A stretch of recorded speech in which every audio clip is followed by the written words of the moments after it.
కాబట్టి మహావిష్ణువు అవతారాల్లో దుష్టుల వల్ల వచ్చే ఉపద్రవాలను ఏదో రూపంతో పోగొట్టి సృష్టిని పోషిస్తూ ఉంటాడు. లయ సమయంలో రుద్రరూపుడై అన్నింటినీ అంతమొందిస్తాడు.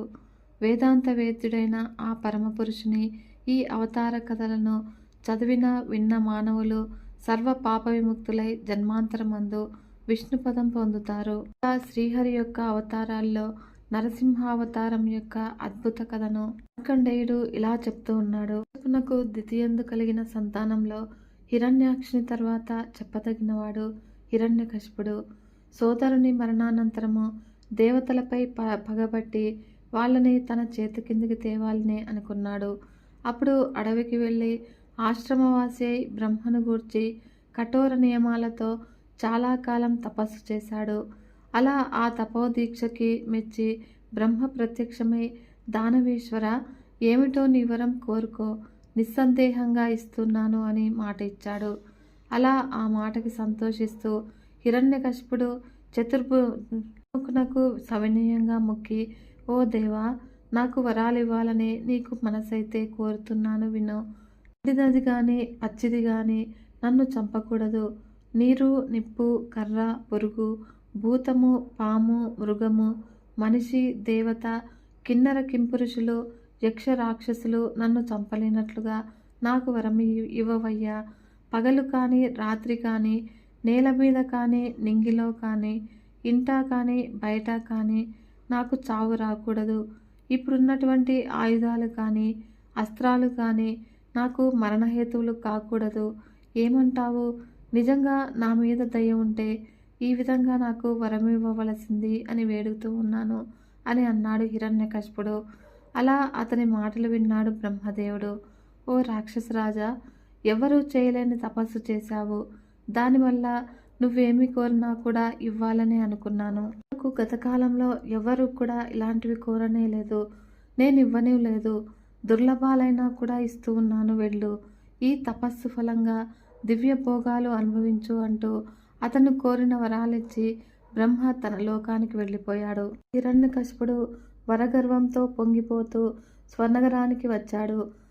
ఆ మర్నాడే స్వర్గం మీదికి దండెత్తి వెళ్ళి గడియలో వశపరుచుకొని ఇంద్రాదులందరినీ కూడా దిక్కుల వెంట పరిగెత్తించాడు. అదే వరుస ముల్లోకాల్లోనూ తన విజయ పతాకాలు ఎగురవేసి తిరుగులేని శాసనంతో రాజ్యాన్ని చేరుకున్నాడు. అలా చేస్తూ ప్రజలను సమావేశపరిచి, వినండి నా శాసనము. ఈ క్షణం నుంచి మీరు యజ్ఞాలు, యాగాలు, దాన ధర్మాలు, జపతపాలు ఆ దేవతల పేరుతో చేయకూడదు. అన్ని జాతులకు, లోకాలకు నేనే యజమానిని, నేనే ప్రభువుని. నా సంతుష్టి కోసము నా పేరుతో చేస్తూ ఉండాలి. దీనికి వ్యతిరేకంగా నడిచేవారు తగిన శిక్ష అనుభవిస్తారు. అనుకూలంగా నడిచేవారు తగిన రక్ష పొందుతారు. తెలిసిందా? వెళ్ళండి అని శాసించి పంపించాడు. ప్రజలు ఏం చేస్తారు? అమాయక ప్రజలు. అతని శాసనం ప్రకారం చేస్తూ ఉన్నాను. మొత్తం మీద దేవుడు అనే మాట అతని పరిపాలనలో ఎక్కడా వినరాలేదు. ఇలా ఎంతకాలము దేవతలు ఇంద్రుణ్ణి ముందు ఉంచుకొని గురువుగారి వద్దకు వెళ్ళి మొరపెట్టుకున్నారు. గురుదేవా, ఆ హిరణ్యకశిపుడి దుష్టనాశకానికి భరతవాక్యం ఉందా లేదా? శిష్యులు దుర్బలులై అనాథలై చెట్టుకొక పిట్టగా ఇదే దేవిరి బ్రతుకు బతకవలసిందేనా అని అనగానే బృహస్పతి వారి గోడు విన్నాడు. ఒక్క క్షణం ధ్యానశక్తితో ఏదో ఊహించి తల పంకించాడు. ఆచరించకండి అని ఇలా అన్నాడు. నా మాటలు వినండి. మీకు మీ పదవులు రావడము నిస్సందేహము. హిరణ్యకశిపుడు అచిరకాలంలోనే నశిస్తాడు. అతని అదృష్టరేఖ మాసిపోవడము ఆరంభమైంది. శోకం బుద్ధిని చెడగొడుతుంది, జ్ఞానము నశిస్తుంది. మంచి ఆలోచనను శోకం ఇట్టే త్రుంచివేస్తుంది. చదువు శోకం వల్ల పనికి రాకుండా పోతుంది. శోకంతో సమమైన శత్రువు లేడు. తాకవచ్చు, ఆయుధాల దెబ్బను భరించవచ్చును. శోకం వల్ల వచ్చే బాధను మాత్రం భరించడము ఎంతటి వానికి సాధ్యం కాదు. అయితే ప్రస్తుత కాలం వాడికి బలంగా ఉంది. కానీ అపశకునాలు వాడి దిక్కున ఆరంభమైనాయి. వాటి ఫలితం రాక్షస నాశనము. అంతవరకు మనం వేచి ఉండాలి. తొందరపడి ప్రయోజనం లేదు. చేయవలసినదేది చెప్తున్నాను వినండి అని అందరూ కలిసి పాల సముద్రానికి ఉత్తర తీరానికి వెళ్ళండి. ధర్మపాలకుడైనటువంటి ప్రభువు స్వతంత్రుడు శ్రీహరి పాలకడల్లో యోగనిద్రలో ఉన్నాడు. ఆ దేవుని స్తుతించి మేల్కొల్పి పాడండి. మీ కోరిక తీరుతుంది. ఆ దుష్టదైత్యుని మరణోపాయము ఆయనే చెప్తాడు, వెళ్ళండి అని బృహస్పతి ప్రోత్సహిస్తూ అన్నాడు. అప్పుడు దేవతలంతా కూడా సరే అన్నారు. ఇంద్రాదులందరూ కూడా. ఇంద్రాదులు క్షీరాబ్ది ఉత్తర తటాకానికి వెళ్ళారు. పురుషోత్తముణ్ణి వివిధ స్తోత్రాలతో స్తుతించారు. ఆ సమయంలో శంకరుడు ప్రత్యేకించి దివ్యార్థభరితమైన ఆ నామావళితో శ్రీహరిని స్తుతించాడు. శంకరాదులు నామపుష్పాదులతో క్షీరసాగర శయనుణ్ణి ఆరాధించగా అప్పుడు సంతుష్టుడై దర్శనమిచ్చిన శ్రీహరి ప్రసన్న వదనుడై ఇలా అన్నాడు. లారా, మీ దివ్యనామ సంకీర్తనం నాకు ఎంతో సంతోషం కలిగించింది. మీకు నేనేమి చెయ్యాలో చెప్పండి, చేస్తాను అని అనగానే శంకరాదులు, ప్రభు సర్వజ్ఞుడవు, నీకు తెలియనిదేముంది అని అనగానే, అవును, ఆ హిరణ్యకశపవధను కర్తవ్యము. కొంచెం కాలము ప్రతీక్షించాలి. వానికి ఒక కొడుకు కలుగుతాడు. అతని పేరు ప్రహ్లాదుడు. అతను నా భక్తుడు. హిరణ్యకశిపుడు వరగర్వంతో మిడిసిపడుతూ ఆ భక్తుణ్ణి హింసిస్తాడు. అప్పుడు నేను వాణ్ణి అంతమొందిస్తాను, వెళ్ళండి అని శ్రీహరి అదృశ్యుడైనాడు. అప్పుడు దేవతలంతా కూడా ఓదార్పుగా తమ విడిది పట్టుకునేలకు వెళ్ళిపోయారు. ఇక తర్వాతి కథ ఏంటి అంటే, హిరణ్యకశిపుడు లోకాలన్నింటినీ కూడా అరచేత త్రిప్పుతూ ఉన్నాడు. మళ్ళీ తపస్సు చెయ్యాలి అని అనుకున్నాడు. అప్పుడు ఏమిటో అతని కోరిక. ఒకనాడు ముహూర్తం చూసి బయలుదేరాడు. ఆ సమయానికి భూమి గిర్రున తిరిగింది. దిక్కులతో బగబగలాడాలి. అయితే అలాగే ఏవో విపరీత శకునాలు తోచాయి. చూశారు బంధువులు. హిరణ్యకశిపుణ్ణి నిలవరిస్తూ అన్నారు, రాజా, మళ్ళీ ఎందుకొచ్చిన తపస్సు? నీకు వశం కాని శక్తులే లేవు, తీరని కోరికలు లేవు. ఏదైనా లోపం ఉంటే అనుకోవచ్చు. అది అలా ఉండని. నీవు బయలుదేరే సమయంలో అన్నీ అపశకునాలే తోచాయి. మాకు నీ ప్రయాణము ఆమోదయోగ్యంగా లేదు కనుక, ప్రభుక్షేమం కోరేవారం కనుక ఈ మాత్రం చెప్పవలసి వచ్చింది. చెప్పాము. ఆ పైన నీ ఇష్టము అని అన్నారు. వరగర్వము, పరమ మూర్ఖత్వము. హిరణ్యకశిపుడు వారి మాటలు పెడచెవిన పెట్టి వెళ్ళిపోయాడు. 2-3 అంతరంగికులైనటువంటి అనుచరులు అతన్ని అనుసరించారు. అయితే సరాసరి కైలాస పర్వత ప్రాంతానికి వెళ్ళి కఠోర నియమాలతో తపశ్చర్యము ఆరంభించాడు. అప్పుడు రాక్షసరాజు తపస్సు బ్రహ్మకు తెలిసింది. కలతపడ్డాడు. మళ్ళీ ఈ గండమూర్ఖుడు తపస్సు ఆరంభించాడే, ఇంతకుముందు తపస్సుతో నన్ను సాధించి అడ్డమైనటువంటి వరాలు పొందాడు. ఇప్పుడు ఏమి కోరతాడో? వీడి తపస్సు ఆపడం ఎలాగా? అంతలో నారదుడు వచ్చి, నాయనా, ఎందుకలా విచారిస్తూ ఉన్నావు? నారాయణుడు హృదయంలో ఉన్నవారు దేనికి విచారించడు. ఆ దైత్యుని తపస్సు మాన్పించే ఉపాయం నేను చూస్తాను. అలాంటి ప్రజ్ఞను సర్వేశ్వరుడు ఆ శ్రీమన్నారాయణుడు నాకు అనుగ్రహించుగాక అని ధైర్యం చెప్పి మేళనుడైనటువంటి పర్వతుడు వెంటరాగా నారాయణ స్మరణ చేస్తూ కైలాస ప్రాంతానికి చేరాడు నా మహర్షి. అలా కాసింత దూరంలో చిన్న పర్ణశాల, ముంగిట చెట్టు కింద చుట్టూ అగ్నిహోత్రము, ఆ మధ్య హిరణ్యకశిపుడు. నారదుడు చూశాడు. పర్వతునికి చెప్పాడు చెవిలో. హిరణ్యకశిపుడు తపస్సు చేస్తూ ఉన్న చెట్టు కింద దూరంగా అతడి అనుచరులు కూర్చుని కబుర్లు చెప్పుకుంటూ ఉన్నారు. హిరణ్యకశిపుడికి ఎదురుగా మీద 2 పిచ్చుకలు కూర్చుని ఒకదాని తరువాత ఒకటి ఓం నమో నారాయణాయ అని గట్టిగా కూయనారంభించాయి. అప్పుడు హిరణ్యకశిపుడికి మతిలో లేదు. కళ్ళు తెరిచి చూశాడు. ఎదురుగా పిచ్చుకలు. అదే పాట మరీ ప్రశాంతంగా కూర్చోలేక లేచి విల్లు తీసుకుని పిచ్చుకలపై సంధించాడు. అప్పుడు ఆ పిట్టలు అది చూసి రివ్వున అక్కడి నుంచి ఎగిరిపోయాయి. హిరణ్యకశిపుడు కోపంతో విసురుగా బయలుదేరాడు. అతని అనుచరులు అతన్ని అనుసరించారు. అప్పుడు తిన్నగా స్వనగరానికి వచ్చాడు. ఆ రాత్రి భార్య అడిగింది, ఏమి స్వామి, తపస్సు ముగించి నేను ఇంటికి రావడం కొన్ని 100 సంవత్సరాలయ్యాక అని చెప్పి వెళ్ళావు. ఇంత తొందరగా వచ్చావేమి? తపస్సు అయిపోయిందా అని చనువుతో అడుగుతూ ఉన్నాను. మరొకలాగా అనుకోకు అని లాలిస్తూ ఉన్నట్లుగా భార్య అడుగ్గా, అప్పుడు హిరణ్యకశిపుడు, ఏమి చెప్పమన్నావు? కైలాస ప్రాంతానికి వెళ్ళాను. ఉనికిని ఏర్పరచుకున్నాను. అప్పుడు తపస్సు చేస్తూ ఉన్నాను.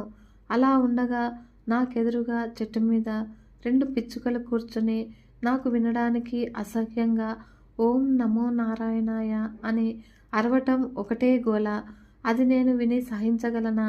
దానితో కోపం వచ్చి మీదికి బాణాన్ని సంధించాను. వాటి మీద ప్రయోగించబోయాను. అవి ఎగిరిపోయాయి. మరి నాకు అక్కడ తపస్సు చేయాలని అనిపించలేదు. ప్రస్తుతానికి స్వస్తి చెప్పి ఇంటికి చేరాను. ఇది కదా అని అన్నాడు. హిరణ్యకశిపుడి సంసార జీవితం కొత్త మలుపు తిరిగింది. ఒక కొడుకు పుట్టాడు. ఆ శిశువు పెరిగి నోట వచ్చిన మొదటి మాట ఓం నమో నారాయణాయ. అతని తల్లి తల్లడిల్లడం ఆరంభించింది. ఆ మాట విని ఆ తండ్రి ఈ ముద్దుల బిడ్డని ఏమి చిత్రహింస పెడతాడో అని వేడి నిట్టూర్పు విడిచేసింది. కానున్నది కాకపోదు అనే మొండి నిర్ణయానికి వచ్చింది.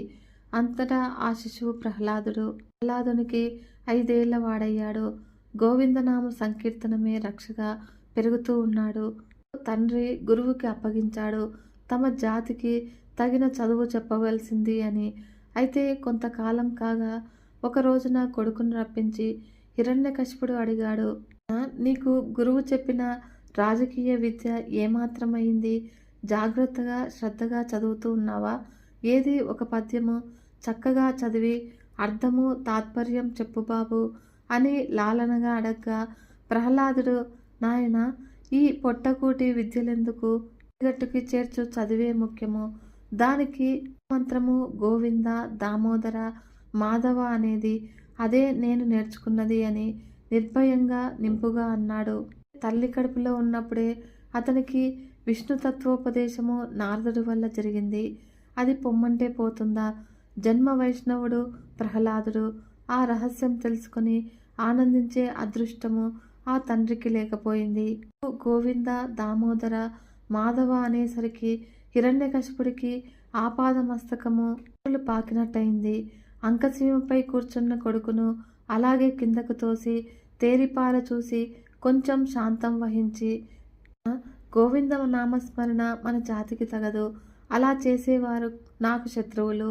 నువ్వు ఎవరి వల్ల ఈ దుర్బోధ విన్నావో ఇటుపై ఇలాంటి మాటలు అనకు అని సేవకుణ్ణి చూసి త్వరగా వెళ్ళి గురువుని తీసుకురా అని ఆజ్ఞాపించాడు. అంతటా సేవకుడు వెళ్ళి గురువును తోడుకొని వచ్చాడు. అప్పుడు గురువు రాక్షసరాజు ముఖవైఖరి చూసి ఏదో కొంప మునిగింది అని భయపడుతూ అలాగే నిల్చున్నాడు. హిరణ్యకశిపుడు గురువును చూసి, ఏమయ్యా, నా కొడుకు నాకు విరుద్ధమైన పద్ధతిలో శ్రీహరి నామస్మరణ చేస్తున్నాడే, ఇది మా కులానికి తగని పాఠము. నీ బోధ ఇదా? నెమలి పాముని పిల్లి ఎలుకను పొగుడుతూ ఉన్నట్టు ఉందే అని బెదిరించి కొడుకును చూసి, ఇదిగో చూడు, మంచిగా చెప్తూ ఉన్నాను.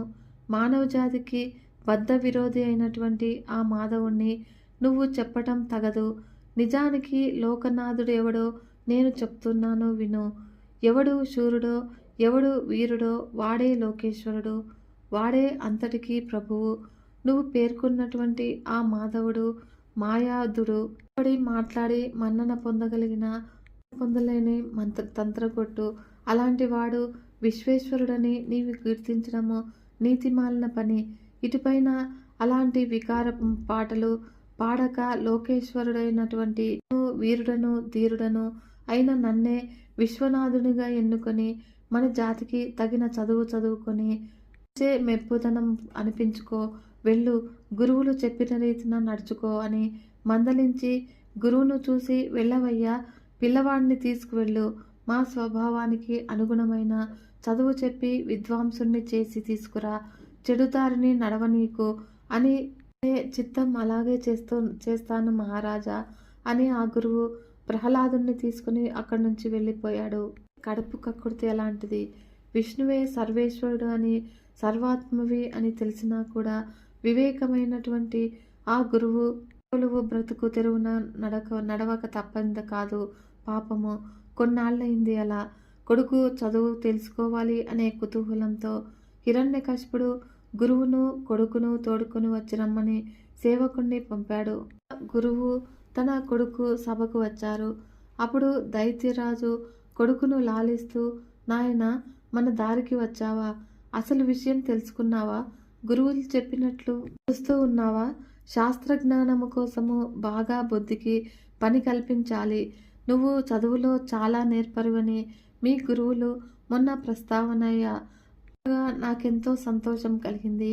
అదే కదా ఏ తండ్రికైనా కావాల్సిందేంది అని అనగా, అప్పుడు విని ప్రహ్లాదుడు నిర్భయంగా ఏమన్నాడంటే, రాజా, ఎందుకీ అర్థశాస్త్రాలు ధర్మశాస్త్రాలును? అసలు విషయం తెలుసుకున్నాను. అదేమిటో తెలుసుకున్నాను. ఏమిటి అంటే, అశాశ్వతము దుఃఖమయము అయినటువంటి ఈ భవబంధాన్ని తెగగొట్టుకుని శాశ్వతము ఆనందమయము అయినటువంటి విష్ణుపదం పొందడానికి ఆవశ్యకమైన విద్య తెలుసుకున్నాను. అది చాలును. స్వేచ్ఛగల వారందరూ కూడా అది తెలుసుకోవాలి అని ప్రహ్లాదుడు అనగానే విని హిరణ్యకశిపుడు దెబ్బతిన్న త్రాచులాగా కోపంతో వణుకుతూ పళ్ళు పటపటా కొరికి కళ్ళంట నిప్పులు కక్కుతూ సేవకుల్ని చూశాడు. గట్టిగా అరిచాడు, బలి వెయ్యండి, ఒరే వీణ్ణి ఈడ్చుకు వెళ్ళి కత్తులతో వీడి అవయవాలు తెగ నరికి కాకులకు గద్దలకు వేయండి పొండి అని అరవగా, ఆ రాక్షస భటులు ఆ బాలభక్తుణ్ణి తీసుకుపోయి తో ఖండించబోయారు. అయితే ఆశ్చర్యము, ఆ బాలుని శరీరం మీద పడిన ఆయుధము గింజంత ప్రమాణంగా ముక్కలు ముక్కలై గాలిలో ఎగిరిపోయింది. దారుణ సంసార బాధను పోగొట్టే దివ్యాయుధము విష్ణుభక్తి నిండుగా హృదయంలో ఉన్న వ్యక్తిని కత్తులు కటార్లు ఏమి చేయగలవు? సేవకులు ఏడుపు మోగాలతో వచ్చి చెప్పారు, ప్రభు, మా ఆయుధాలు పిల్లవాని శరీరం మీద పడి తుక్కుతుక్కుగా ఎగిరిపోయాయి. ఇక ఏమి చేయవలసింది అని సేవకులు చెప్పగా, ఆ దుర్మార్గుడు ఒక్క క్షణం తలక్రిందులయ్యాడు. చంపడానికి ఏమి ఉపాయం అని ఆలోచించాడు. అది, ఒరే విషసర్పాలతో బంధించి కరిపించండిరా, ఆ కాటుకు విషం తలకెక్కి చస్తాడు, మనకు ఈ పీడ విరగడవుతుంది అని భటులను ఆజ్ఞాపించాడు. బాలప్రహ్లాదుడిని తీసుకుపోయి విషసర్పాలను తెచ్చి అతని మీదకు వదిలారు. కానీ ఆ వంతైనా కూడా ప్రయోజనం లేకపోయింది. పాములు ప్రహ్లాదుణ్ణి కరవటం వల్ల వాటి కూరలు సమూలంగా విరిగిపడిపోయాయి. దాంతో అవి చావు కాక బ్రతుకు కాక తలలు వంగి చచ్చినట్లు పడి ఉండగా భటులు వచ్చి రాజుకు పాముల బ్రతుకు చెప్పారు. అది విని హిరణ్యకశిపుడు ఆశ్చర్యపడి మంత్రులతో ఆలోచించాడు. మనం వేసే శిక్షకు లక్ష్యం అయ్యేటట్లు కనబడట్లేదు. ఇక ఏమిటి కర్తవ్యము అని ఏమీ తోచక దిక్కులు చూస్తూ కూర్చున్నాడు. అంతలో గురువులు వచ్చి, ప్రభు, బాలుడు ప్రహ్లాదుడు తెలిసో తెలియకో అలా ప్రవర్తిస్తూ ఉన్నాడు. వారిని గురించి కోపించడము, ఏవేవో శిక్షలు వేయించడము అంత మంచిది కాదు. మేము మంచిగా అతనికి బోధించి దారికి తీసుకువస్తాము. మా మాట మన్నించు అని అన్నారు. అంతటా హిరణ్యకశిపుడు కొడుకును చేరదీసుకుని బుజ్జగిస్తూ, కుమారా, నువ్వు మన కులానికి వ్యతిరేకంగా నడవటం మంచిది కాదు. నిన్ను నా కొడుకుగా ఏమని శిక్షించగలను? చూడు, నా మాట విను. గురువులతో వెళ్ళు. వారు చెప్పిన రీతిగా రాజనీతి కులనీతి చక్కగా నేర్చుకుని రా బాబు. నా తర్వాత సింహాసనం ఎక్కి పరిపాలన సాగించవలసిన వాడవు నీవే కదా. బాగా ఆలోచించుకో, వెళ్ళు అని గురువులకు అప్పగించాడు. ఆనాటికి సభ చాలించాడు. గురుకులంలో ప్రహ్లాదుడు తోడి బాలురను చుట్టూ కూర్చుండబెట్టుకుని తన పాట తాను యథాపూర్వకంగా ఆరంభించాడు. తనలో తాను ఏ మూలనో కూర్చుని కొంతసేపు మౌన ధ్యానము. ఆ ధ్యానంలో చిరునవ్వు, అస్పష్టంగా పెదవులపై ఏవో అక్షరాలు. తోడి దైత్యబారులు ప్రహ్లాదుని దరిచేరి అడిగారు, ప్రహ్లాద, నువ్వు ఏదో అదేదో అంటూ నవ్వుతూ అటూ ఇటూ వింతగా చూస్తూ ఉంటావు. అదేమిటో చెప్పవయ్యా అని అనగానే ప్రహ్లాదుడు అన్నాడు, ఏమి చెప్పేది? ఈ పుట్టుక, తల్లి గర్భంలో ఏడుస్తూ 10 మాసాలు గడవటము, తరువాత ఈ నేల మీద పడ్డము, పెరగటము, ఆకలి దప్పులు, నిద్రాహారాలు, హితులు అహితులు, ధనము, తరుణి, తనయులు, ఏమిటి బంధము అనగానే అదెలా తెగుతుంది ప్రభు అని ఆ దేవదేవుణ్ణి మాధవుణ్ణి మనసులో వేడుకుంటూ ఉంటాను. సంసారం అంటే ఇదే. ఇది పేరుకే సంసారము. మతిని విరిచి మాయకి లోబరిచి జీవిని ముప్పు తిప్పలు పెట్టి ఏడిపించి ఎప్పుడో గొంతు నులుపుతుంది. మళ్ళీ యథాప్రకారము ఏ తల్లి కడుపునందో నివాసము భూపతనము. ఇది ఒక విషచక్ర బంధనము. మళ్ళీ దీనిలో పడకుండా నీ పాద సన్నిధికి చేర్చుకో విశ్వవిభు అని ఆ దేవుణ్ణి గురించి మొరపెట్టుకుంటూ ఉన్నాను. మీరు ఆ పని చెయ్యండి. బుద్ధిమంతులైనటువంటి వాడు అరచేతిలో ఉన్న రాజ్యాన్ని ఉపేక్షించి భిక్షం ఎత్తుకోడు. ఆకలిని తీర్చే దివ్యాన్నము ఎదుట ఉండగా దాన్ని వదిలి పిండి తినే తెలివి తక్కువ వ్యక్తి వలె సంచరించకండి అనేది కేశవ అనే దివ్య మంత్రము. దీన్ని మీరు నిశ్చలమైన మనస్సుతో జపిస్తూ ఉంటే ఆ స్వామికి నేడు కాకపోతే రేపైనా కూడా మనస్సు కరుగుతుంది, ఉద్ధరిస్తాడు. ఆ పైన మీ ఇష్టము, నాకు తోచినది చెప్పాను అని ప్రహ్లాదుడు అనగా ఆ దైత్యబాలురు విని ఆశ్చర్యపడి, సరే గాని ప్రహ్లాద, మనకి మంచి చెడ్డలు బోధించే గురువు వాళ్ళ మనస్కులు కదా, వారు ఒక్కనాడైనా కూడా ఇలాంటి పాఠం చెప్పలేదు. మరి నీకు ఈ పాఠము ఎవరు చెప్పారు? ఉన్నది ఉన్నట్టు చెప్పు అని అన్నారు. ఆ మాటకు జవాబుగా ప్రహ్లాదుడు ఇలా అన్నాడు. అయ్యా చెప్తాను. నేను మాతృగర్భంలో ఉన్న కాలము అది. మా నాయన తపస్సుకు వెళ్ళాడు. అప్పుడు ఇంద్రుడు వచ్చి కామ ప్రభావానికి లొంగి వివేకశూన్యుడై మా తల్లిని తీసుకొని అమరావతికి వెళ్ళిపోతూ ఉన్నాడు. ఆ సమయంలో దేవముని నారదుడు దారిలో ఎదురుపడి, ఓరి మూర్ఖ, పతివ్రతారత్నము ఈమె, గర్భవతి, నీ కామము తగలబడదా? కోరి బలాత్కరించి తీసుకుపోతూ ఉన్నావా? వదులు అని ఇంద్రరథం నుంచి మా అమ్మను విడిపించి తన ఆశ్రమానికి తీసుకుపోయాడు. అక్కడ ఆమెకు సోల్లాసంగా ఈశ్వరపరమైన కథలు చెప్తూ శ్రీహరి నామ సంకీర్తనం చేస్తూ ఆత్మబోధ చేస్తూ ఉండేవాడు. అలా కొంతకాలం అయ్యాక మా నాన్న తపస్సు ముగించుకొని స్వనగరానికి వచ్చాడని తెలిసి మా అమ్మను తీసుకుని వచ్చి అప్పగించాడు. అలా నాకు ఆ విధంగా తల్లి కడుపులో ఉన్నప్పుడే మాధవానుగ్రహం వల్ల నారద మహాముని దివ్య ఉపదేశం మూలంగా ఆ హరిభక్తి కలిగింది. కానీ చెడ్డగాని బాల్యంలో పట్టుపడినది అంతటా వదలదు. అలాగే నాకు అలవడి శ్రీహరి నామస్మరణ ఇప్పుడు పొమ్మంటే పోతుందా? ఇది నాకు మాధవ సంకీర్తనం వచ్చిన మార్గము. మీరు ఈ మార్గాన్ని నడిచి తరించవలసిందని నా అభిప్రాయం అని అనగా ఆ బాలరు కూడా శ్రీహరినామ సంకీర్తనాన్ని ఆరంభించారు. ఆ విధంగా గురువుగారి ఇల్లు శ్రీహరి దేవాలయంగా అయిపోయింది.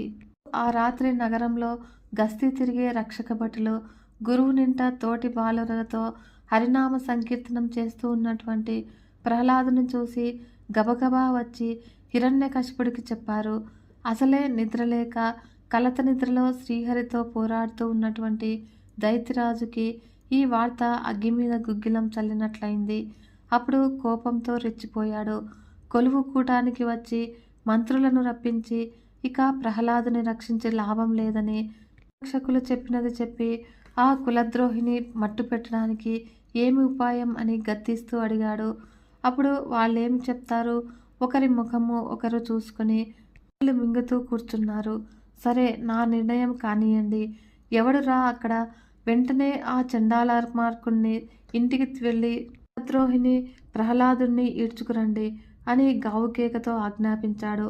అప్పుడు అక్కడ ఉన్నటువంటి భటులిద్దరూ పరుగు పరుగున వెళ్ళి గురువునింటికి వెళ్ళి శ్రీహరి భజనలో ఉన్నటువంటి ప్రహ్లాదుణ్ణి అలాగే పట్టి ఎత్తుకు వచ్చి హిరణ్యకశిపుని ముందుంచారు. ఈ నాగపాశాలతో బంధించి సముద్రం మధ్య వదలండిరా అని అన్నాడు రాజు. అప్పుడు ఆ భటులు మారు మాట్లాడక నాగపాశాలతో ఆ బాలుణ్ణి బంధించి ఎత్తుకుపోయి సముద్రంలోనికి విసిరివేశారు. అయితే ఏమి లాభము?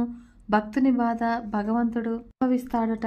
వెంటనే శ్రీహరి గరుడుణ్ణి పంపి నాగపాశ విముక్తి చేయించి గట్టుకు చేర్పించాడు. ఆ తర్వాత సముద్రుడు అమూల్యమైన రత్నాలు రాశిగా ప్రహ్లాదుని ముందుంచి, భక్తి శిరోమణి, ఈ చిన్న కానుక తీసుకొని నన్ను ధన్యుణ్ణి చెయ్యవయ్యా అని కనిపించకుండానే అన్నాడు. అప్పుడు ఆ మాట విని ప్రహ్లాదుడు, మహానుభావ, సర్వదా విష్ణుదేవుని నీలో దాచుకుని తనివి తీరా చూస్తూ సంతోషిస్తూ ఉంటావు. మరి ఆ పాటి అదృష్టవంతుడవు నాకు దర్శనమియ్యకూడదా అని దీనంగా అన్నాడు. అప్పుడు వెంటనే సముద్రుడు దివ్య పురుష రూపంతో దర్శనమిచ్చి, కుమార, నిన్ను ఆ మహావిష్ణువు కఠినంగా పరీక్షిస్తూ ఉన్నాడు. నువ్వు నీ భక్తితో చెలించకుండా ఆ పరీక్షలో నెగ్గుతూ ఉన్నావు. ఆ మహాప్రభువు త్వరలో నీకు తృప్తిగా దర్శనమిచ్చి నిన్ను ధన్యుణ్ణి చేస్తాడు.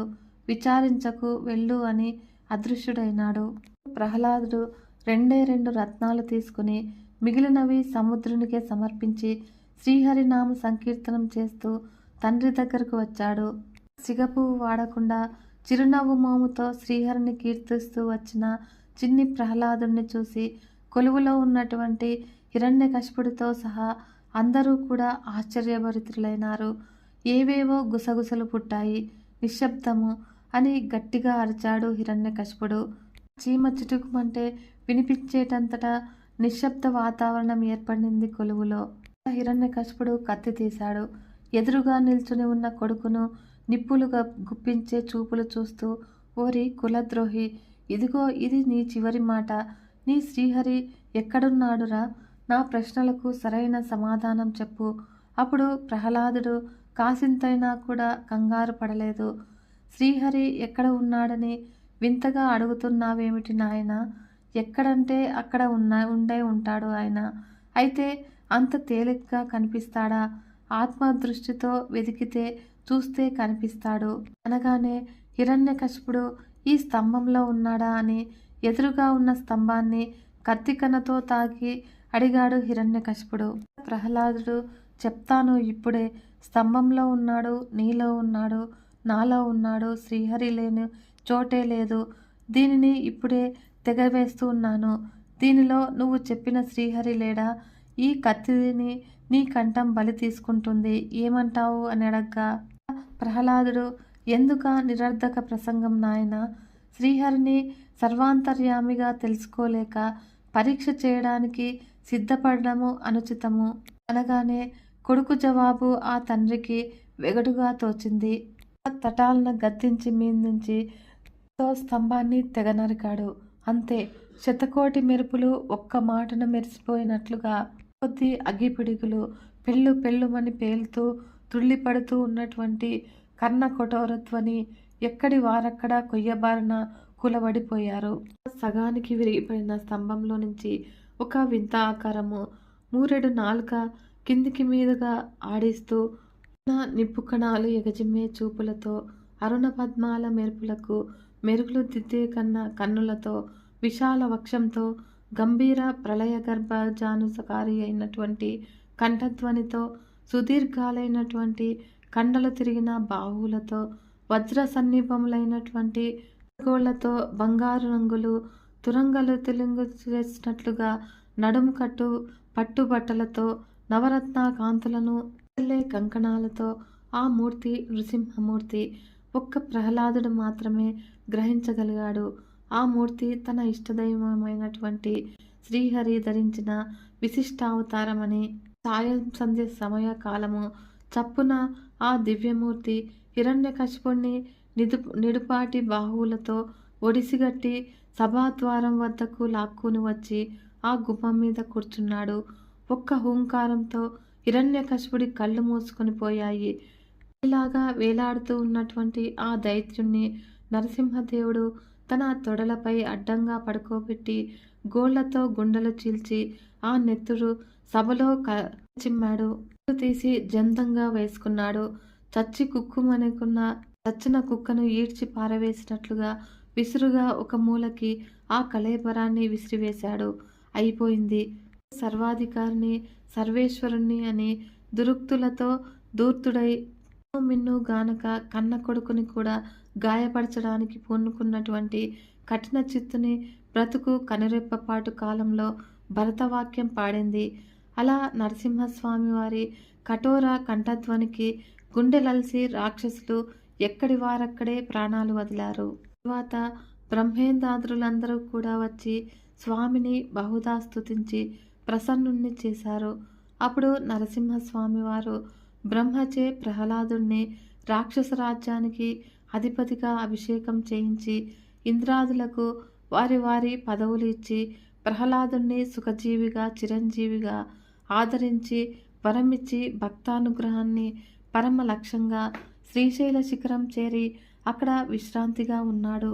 నరసింహావతార కథను చదివినా విన్నా సర్వ పాపాలు కష్టాలు పోతాయి. దుశ్శీలుడు కూడా మంచి నడత కలవాడై సుఖంగా జీవిస్తాడు. శ్రీ నరసింహస్వామి వారి భక్తులకు శత్రుభయం ఉండదు. విన్నారు కదా ఫ్రెండ్స్, ఈ వీడియో మీకు నచ్చినట్లయితే ఒక చిన్న లైక్ చేసి మన ఛానల్ని సబ్స్క్రైబ్ చేసుకోకుంటే సబ్స్క్రైబ్ చేసుకుని సపోర్ట్ ఇవ్వండి ఫ్రెండ్స్. మరొక మంచి వీడియోతో మీ ముందుకు వస్తాను. అంతవరకు సెలవు. నమస్కారం.